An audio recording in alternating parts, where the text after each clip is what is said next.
Come here, son, nephew, young man. Let me holler at you. See, this is what my kids was talking about me the other day.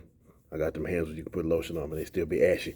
Anyway, in my comment section last weekend, as a matter of fact, the gentleman was asking me for solutions to a political problem in his area of town, his demographic, for a cause that he deems worthy of fighting for. And I've told you before, I've done this for people many times. And the first thing, I've said this before on this channel many times too, you be careful jumping in people's battles, because you'll be on the front line. You'll have a strategy in mind, and you got people behind you like, yeah, we need a leader, we need a leader. You go up there to lead and you get your head chopped off. When the bullets start flying and you look back, all them cowards done ran. And I've been there. So what I told this person was, number one, you need to get your personal economics in order. Keep your day job, but start working on other projects. Number two,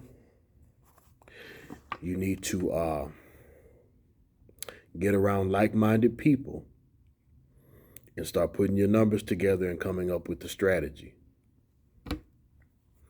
So the guy responded, I don't need personal advice. You're an intelligent man. I'm looking for a solution. Okay. So number one, you want me to do your thinking for you. And what you really want me to do is step up and take action for you too. You just won't say it. But I've been there. I know what this is like. But here's the problem with that.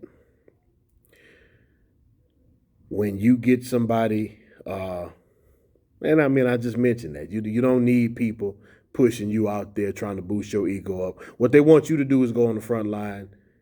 And if it goes well, hey, I was with him the whole time. But if it goes wrong, I don't know him. Kind of like when Peter denied Jesus.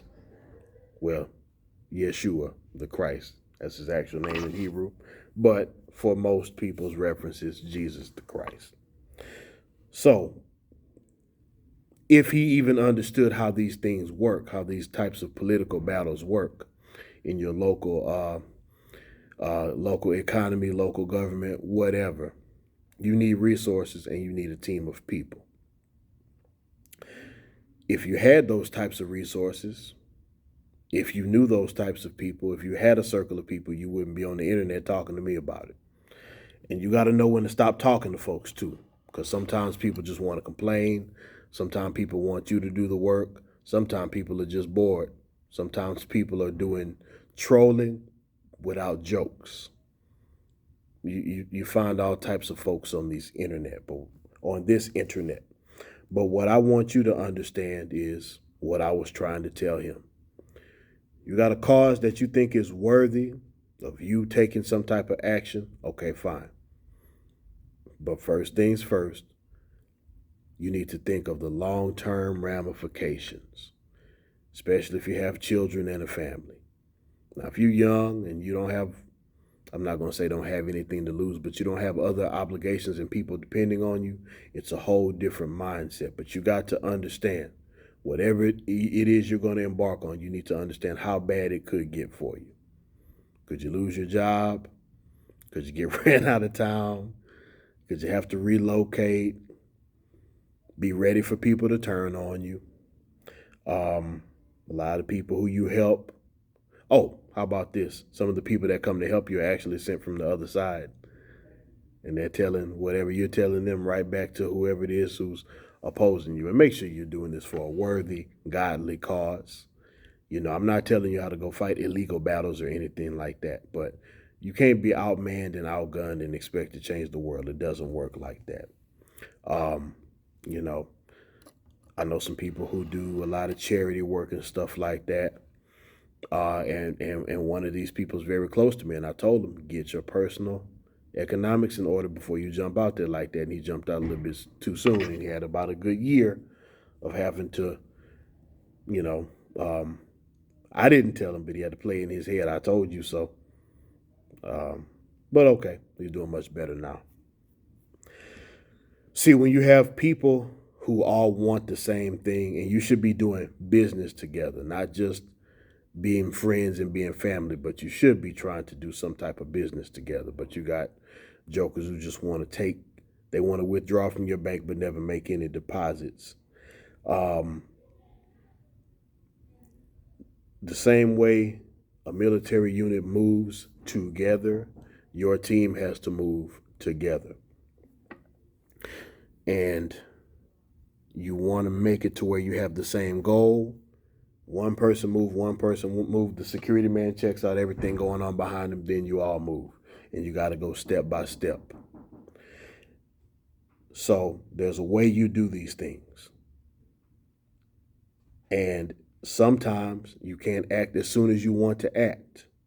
Sometimes you have to wait, build, strategize, then move. Vet people carefully. Find out common people that you may know. Look at this person's work history. Look at their track record. Don't just invite people into your circle at random. Folks aren't always who they say they are. People can play all types of masterful psychological games and present themselves to be somebody else when the whole time they have nothing to offer and just want to see what they can gain, or they're trying to sabotage you. Learn your laws and learn your regulations. Some of these battles you don't have to fight. They actually have organizations that can fight them for you. And what kind of battles am I talking about?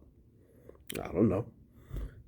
And when I say I don't know, I'm sorry, let me rephrase that. It can cover a whole myriad of things. Maybe you want to help homeless people. Maybe you want to help students. Maybe you want to help college students, homeless women, battered women, men who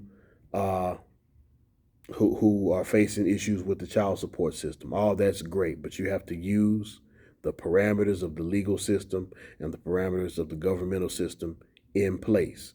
And that requires money, patience, a team of people, thinking people, and time. And you might not change the whole world. You might just change one or two things. You might just start the movement and somebody else finishes it for you. Because if you're doing that for vainglory, it ain't going to happen. But when you have that team of people also, regardless of what the fallout is, you can protect each other. You can still have somewhere to work, somewhere to make income, or some way to make income, and have some allies somewhere. But when you do these things on your own, you learn some hard-bought lessons. So get a team of like-minded people. Learn the landscape. If you're going to make a big move and bring other people in, bring them in steps and in layers. Be well organized. But get rest and take care of yourself first and foremost. And beware of jokers who are trying to get you to do all the work in any cause, whatever it may be. Because I know when men decide that they want to see something change, men make moves. I understand that. Men can be passionate, And of course, right now, the biggest thing that you'll see out there is Deion Sanders or Coach Prime and Coach Ed Reed trying to bring some light on changing HBCU standards of living and operation. But it ain't happening in one day. I'm glad it's being exposed, but just understand there's a way that you do these things. There's certain strategies that go with it, but your biggest thing is to have a team of people so you can watch each other's back financially, mentally, physically, in every way that you can think of. That is the best strategy. And take honest inventory of who you are, what you have and what you don't have, what you can do and what you can't do. Hit the like button, hit the share button, hit the subscribe button. I guarantee you there's somebody who can use this information. The circle may be small, but it's potent. There's other Renaissance men out there. And as always, never lose the will to win and never lose the will to survive.